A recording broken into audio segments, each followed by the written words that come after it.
दोस्तों नमस्कार। दिल्ली की रायसीना हिल्स के एक तरफ नॉर्थ ब्लॉक है, दूसरी तरफ साउथ ब्लॉक है।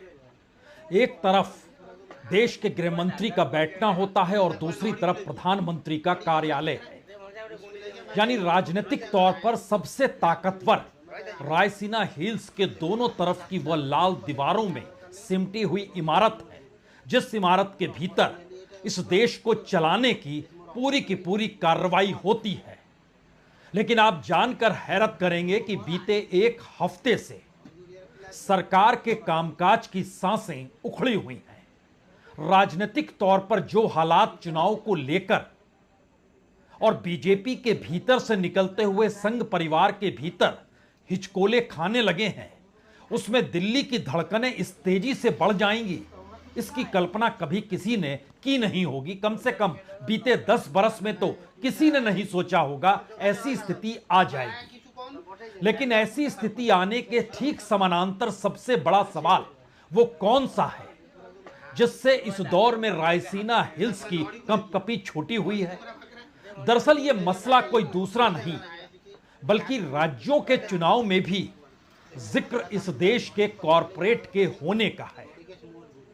ये अपने आप में एक अजीबोगरीब परिस्थिति हो सकती है कि किसी पार्टी का नेता वोटरों को यह समझाने लगे कि उनकी नौकरी कॉरपोरेट ने छीन ली।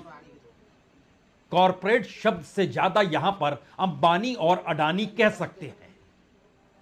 वोटरों को समझाने लगे कि जिस महंगाई के दायरे में आप फंसे हुए हैं उसकी सबसे बड़ी वजह अंबानी और अडानी है।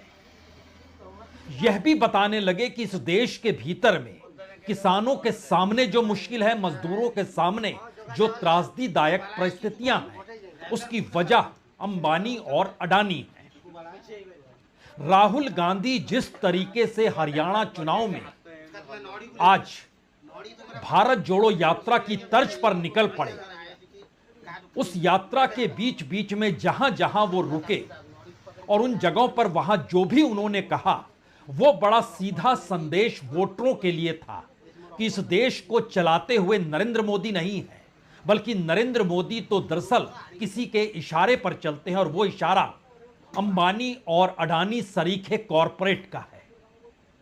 तो क्या हरियाणा सरीखे चुनाव में भी भारत की राजनीति केंद्र सरकार को कटघरे में लाकर खड़ा कर चुकी है, या प्रधानमंत्री मोदी की कार्यशैली को कटघरे में खड़ा कर चुकी है?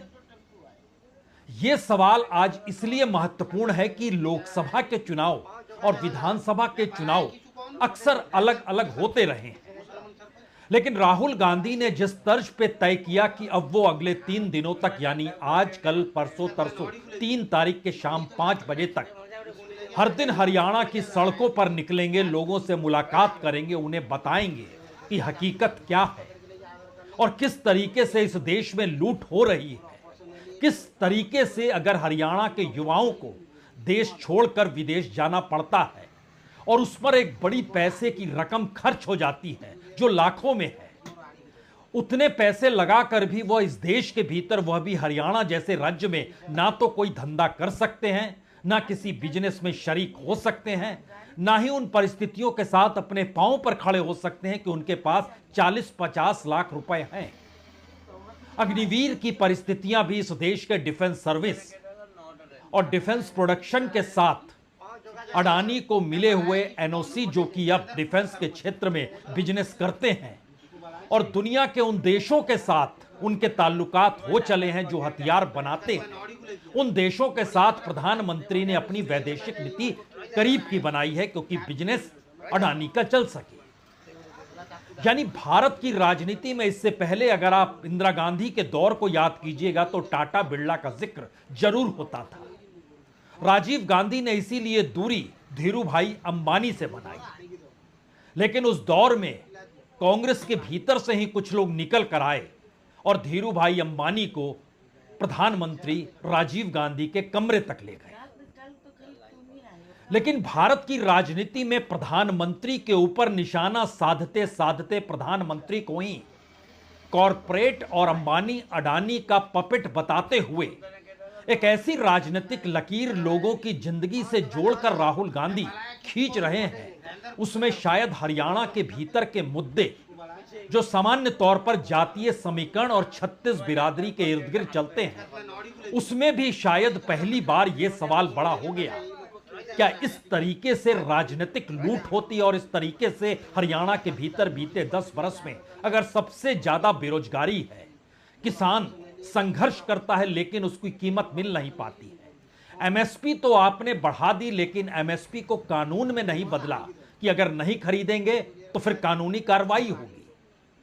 तो आप बोली जो भी लगाते चले जाइए, उसमें किसान भी आ गया, जवान भी आ गया, नौजवान भी आ गया, पहलवान भी आ गया, महिलाएं भी आ गई, और इस देश के भीतर का वह स्ट्रक्चर भी आकर खड़ा हो गया जिस पर या जिसकी लगाम प्रधानमंत्री मोदी के पास है। यानी हरियाणा की जीत हार क्यों महत्वपूर्ण हो चली है और हरियाणा की जीत हार के बीचों बीच प्रधानमंत्री मोदी और इस देश के कॉरपोरेट अडानी कैसे खड़े कर दिए गए, ये राहुल गांधी ने आज जो जीटी रोड बेल्ट है, उस जीटी रोड बेल्ट पे जब आप जाएंगे तो वो पंचकुला से शुरू होती है, पंचकुला, अंबाला, यमुनानगर, कुरुक्षेत्र, करनाल, पानीपत, यहां तक आती है ये पूरी बेल्ट। इसमें 23 सीटें हैं।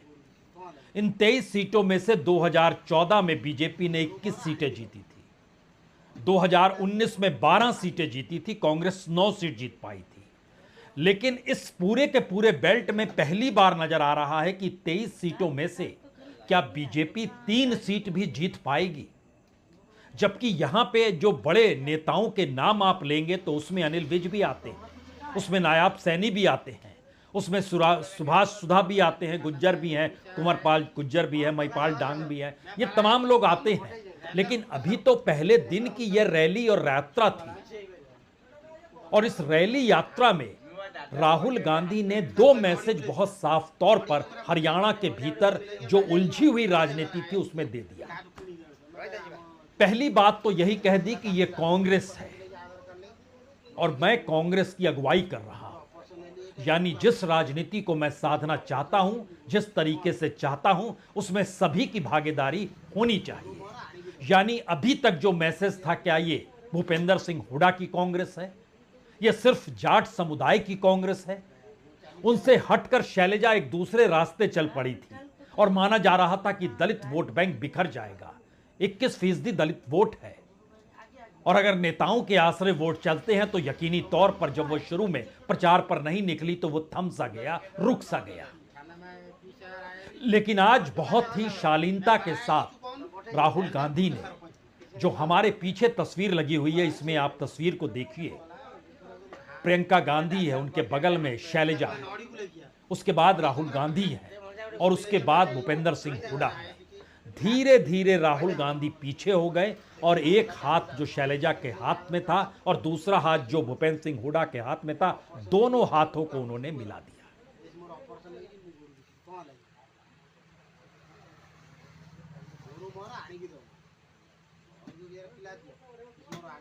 यह मोहब्बत की राह है। राहुल गांधी ने बहुत ही सलीके से इन 2 हाथों को मिलाकर हरियाणा की राजनीति में यह संकेत दे दिया कि अगर हरियाणा में जाट और दलित ही एक साथ आकर खड़ा हो जाए और मुस्लिम समुदाय जो कम है, लेकिन अगर ये सब साथ मिलकर सामने आ जाएं, तो फिर इसके बाद सुपड़ा साफ तो बीजेपी का हो जाएगा। लेकिन सवाल उसके आगे का है। यह सवाल उसके आगे का इसलिए है क्योंकि 2024 के लोकसभा चुनाव के बाद पहला विधानसभा चुनाव हरियाणा में, और ध्यान दीजिए राहुल गांधी का टोन बदला नहीं।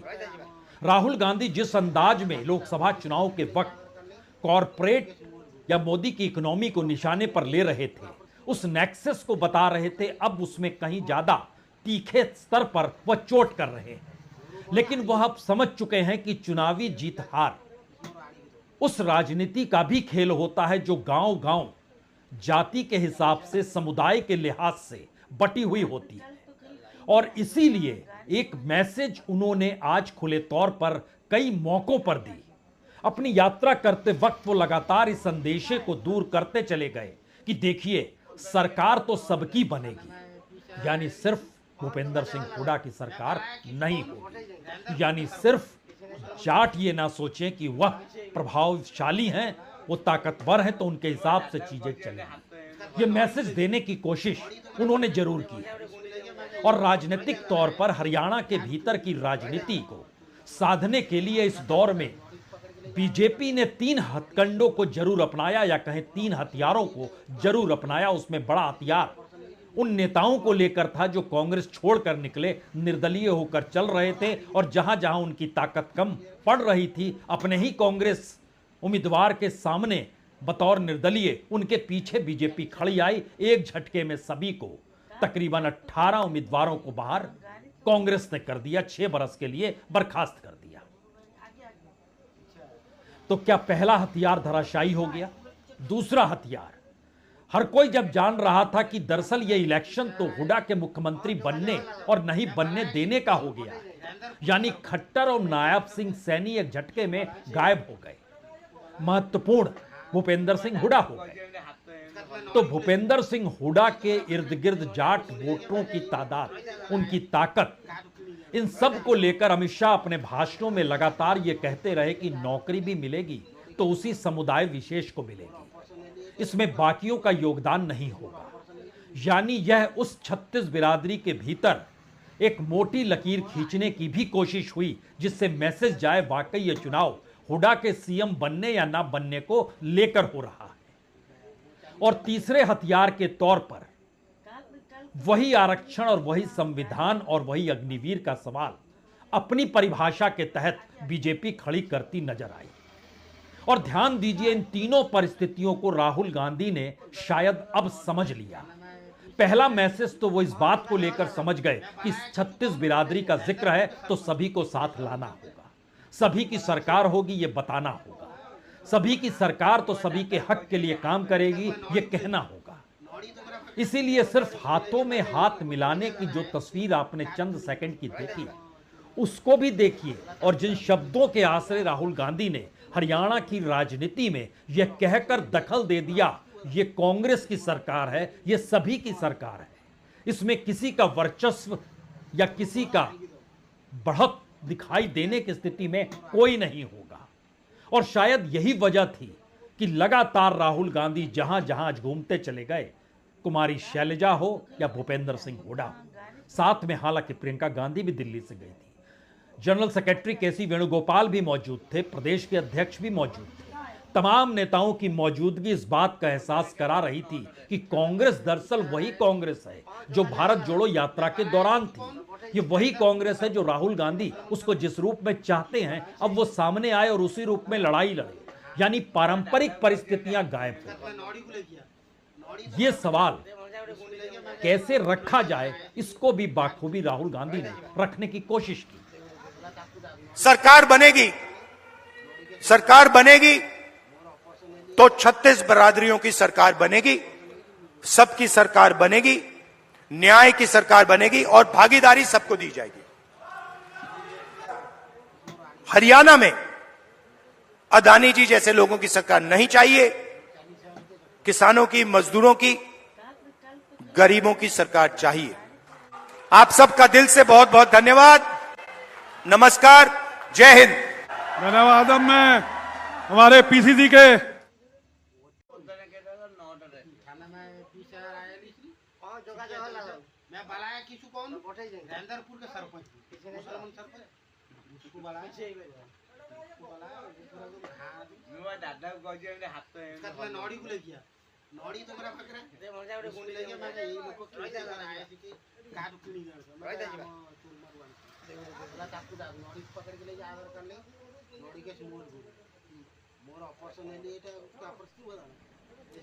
आप कह सकते हैं राहुल गांधी राजनीतिक तौर पर चुनावी राजनीति को लेकर इस दौर में हुनरमंद हो चुके हैं और शायद यही वो वजह है कि वो दो तरफा लड़ाई लड़ रहे हैं। एक तरफ राज्य की राजनीति को साधना है और दूसरी तरफ राज्य की राजनीति के भीतर जो कटघरा बनाया गया है उस कटघरे में प्रधानमंत्री मोदी और अंबानी अडानी को खड़ा करना है। और उसके लिए बहुत जरूरी है कि आप जो धागा पिरोएं, उस धागे में वोटरों की वह पूरी कतार हो जो समझने को लिए तैयार हो कि किस तरीके से उनकी अपनी जिंदगी के भीतर अडानी और अंबानी और प्रधानमंत्री मोदी की आर्थिक नीतियां प्रवेश कर चुकी हैं।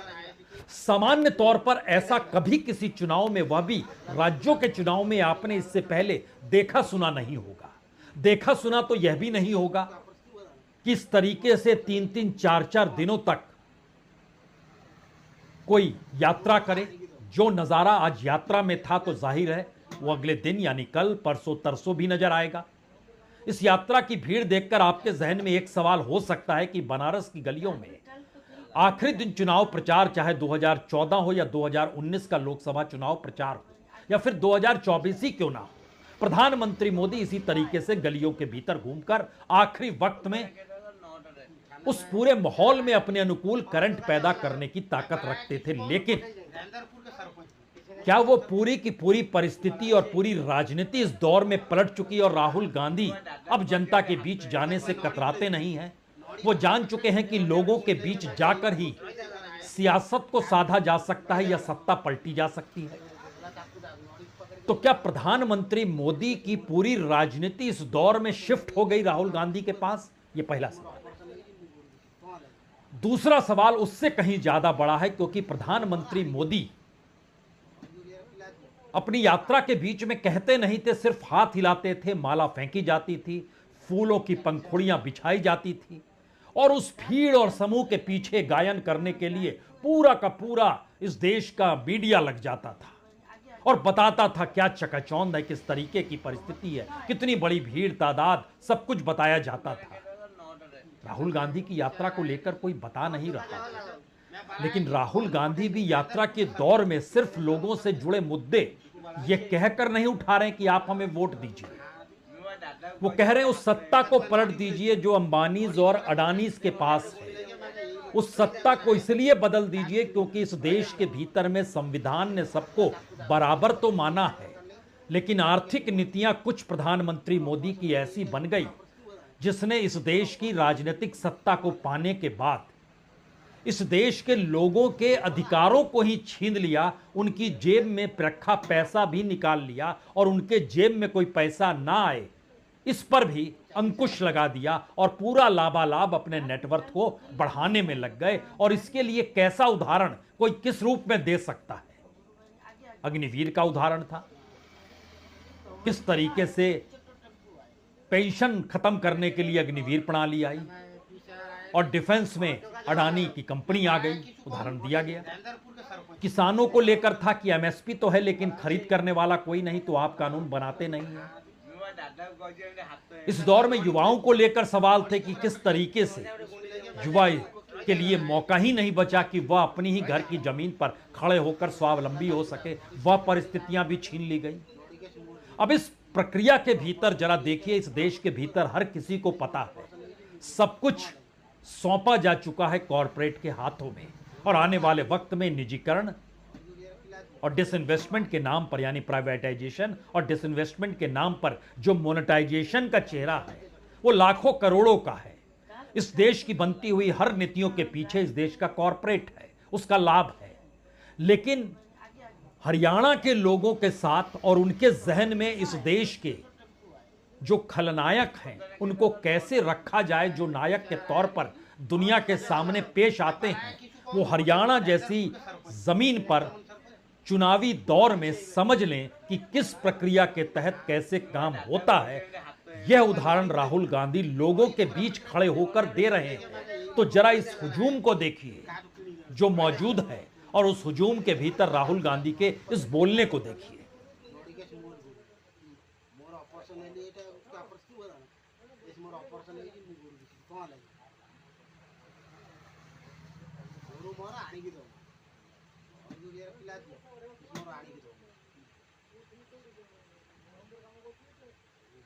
आप लोग जमीन खरीदते हो, किसी के पास जाते हो, कहते हो भाई जमीन खरीदनी है, 50 लाख 1 करोड़ रुपए देते हो, वो आपको जमीन देता है, होता है ना, करते हो। अदानी जी को जमीन खरीदने की जरूरत नहीं होती। अदानी जी जाता है, कहता है भैया मुझे ये जमीन अच्छी लग रही है। मोदी जी कहते हैं भैया विकास के लिए इसको अक्वायर करना पड़ रहा है, अक्वायर हो जाती है।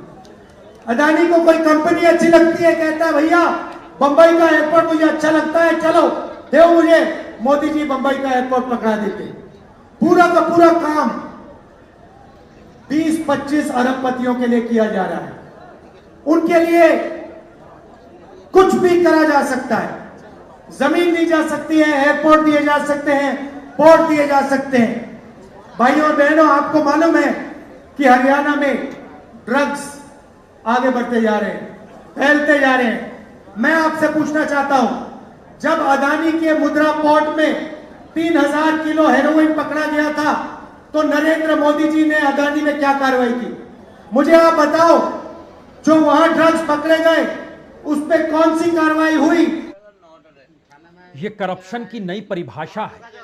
आप कह सकते हैं ऑर्गेनाइज्ड क्राइम है ये।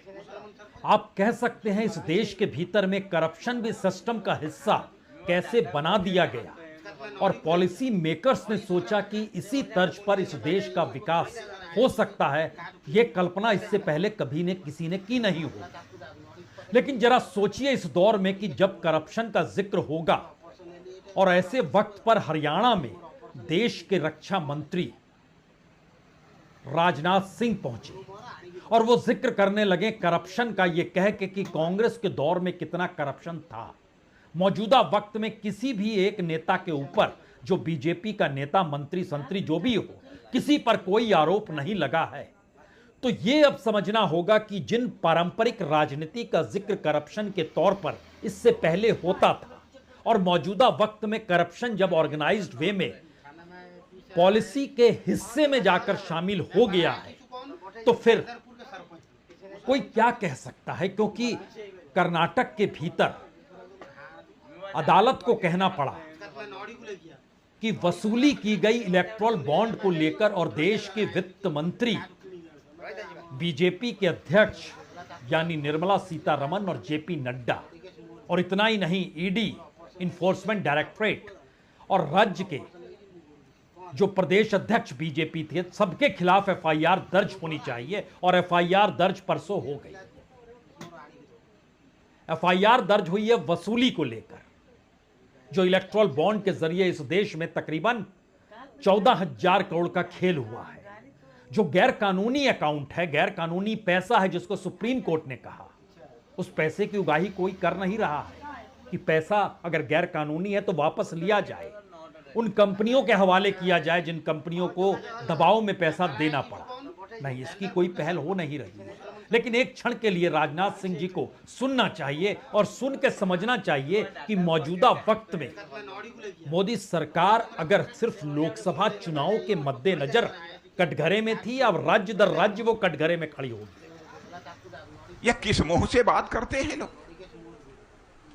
कांग्रेस के लोगों के अंदर ये हिम्मत है? 10 साल से हमारी सरकार केंद्र में चल रही है, एक भी भ्रष्टाचार का आरोप लगा दे। अब कोई ये तो कह नहीं सकता है कि राजनाथ सिंह मासूम हैं, वो नहीं जानते हैं, या फिर इस दौर में राजनीति इतने दबाव के साथ और इतनी तीखी हो गई कि कांग्रेस के अकाउंट को फ्रीज करना तो दूर की बात थी, इस दौर में अपने कैबिनेट मिनिस्टर्स को भी मोदी सत्ता के साथ चलना पड़ेगा, ये उनकी मजबूरी आ गई, कोई कुछ बोलेगा नहीं। और इस दौर में यानी बीते 10 बरस में जिस तरीके की राजनीति साधी गई, उसमें अक्सर माना यही जाता रहा कि दरअसल लोकसभा चुनाव होंगे तब जिक्र केंद्र की नीतियों का होगा। लेकिन राहुल गांधी ने बहुत सिस्टमेटिक तरीके से मौजूदा परिस्थितियों में उस देश के हालात को लाकर लोगों को यह बताने की जब कोशिश कर दी कि देखिए आपके लिए खलनायक कौन है, ये समझ जाइए, तो 2 मैसेज इस देश के लिए बहुत साफ तौर पर अब उभर चुका है। हरियाणा चुनाव के परिणाम भारत की राजनीति पर इसलिए बड़े असरकारक होने वाले हैं क्योंकि हरियाणा के चुनाव खट्टर या नायाब सिंह सैनी के इर्द गिर्द या फिर कुमारी शैलजा या भूपेंद्र सिंह हुड्डा के इर्द गिर्द नहीं रेंगने चाहिए। इस पर मुहर राहुल गांधी ने यह कहकर लगा दी कि दरअसल तमाम मुश्किल हालातों के पीछे प्रधानमंत्री मोदी की नीतियां और यारी जो अंबानी और अडानी के साथ है, या कॉरपोरेट की जो भागीदारी और आर्थिक नीतियों में जो उनका पूरा वर्चस्व है, उसकी लड़ाई है। तो पहला सवाल बहुत महत्वपूर्ण है, क्योंकि इसके बाद महाराष्ट्र के चुनाव भी सामने आने वाले हैं। यानी राज्य दर राज्य वोटर इस एहसास को जीते चले जाए कि वो जिन मुश्किल हालातों में, अगर बैंक जाता है वहां मुश्किल है, शेयर बाजार जाता है वहां मुश्किल है, रोजगार दफ्तर जाता है वहां मुश्किल है, सिलेंडर खरीदने जाए वहां मुश्किल है, कुछ भी किसान एमएसपी पे सामान बेचने की कोशिश करे वहां भी मुश्किल है, तो उसकी जिम्मेदार राज्य सरकार नहीं बल्कि केंद्र की नीतियां हैं। क्योंकि बीजेपी अपने आप में एक यूनिट है और उसकी अगुवाई करने वाला व्यक्ति शीर्ष पर है, जो प्रधानमंत्री है। यानी हरियाणा चुनाव के बीच एंट्री प्रधानमंत्री मोदी की हो, चुनाव परिणाम सीधे तौर पर उनके पक्ष में या उनके खिलाफ जाए, यह मैसेज राहुल गांधी दे चुके हैं। दूसरा सवाल,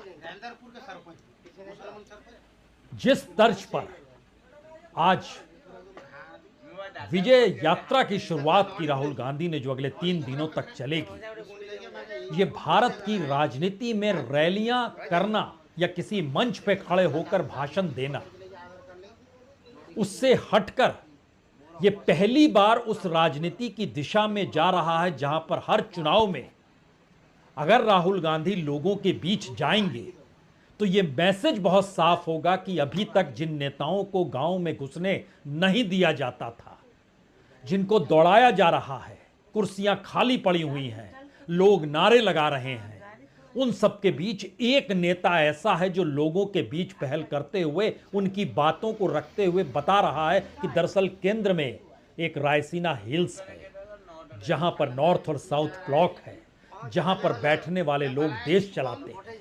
उस देश चलाने वाले लोगों में चाहे 3 ही सेक्रेटरी ऐसे हो जो कि ओबीसी एससी एसटी के हों, लेकिन बड़ा सवाल है वो इकोनॉमी जो वहां से निकलती है वो उस कॉरपोरेट के हाथों में है, जिसके पांव भारत की जमीन पर नहीं बल्कि उसका अपना नेटवर्थ और पैसा और पूंजी आसमान में लगातार उड़ान भर रहा है। इसीलिए हर दिन वो किसी का कोई प्रोडक्शन करें या ना करें, उनकी कोई कंपनी आपको इस देश में दिखाई दे या ना दे, लेकिन सुबह होने के साथ ही उनके खजाने में पैसा जाना शुरू हो जाता है। वो मनरेगा के मजदूर भी समझ ले, वह युवक बेरोजगार भी समझ ले, वह किसान भी समझ ले, महिलाएं भी समझ लें, और इस देश के भीतर में हाशिए पर पड़े हुई जातियों से जुड़े तबके भी समझ लें। ये भारत की राजनीति में एक भयावह स्थिति तो है, लेकिन शायद ये परिवर्तन की दिशा में बढ़ते हुए ऐसे कदम हैं जो भारत की राजनीति को पहली बार जड़ से डिगाना चाहते हैं। बहुत बहुत बहुत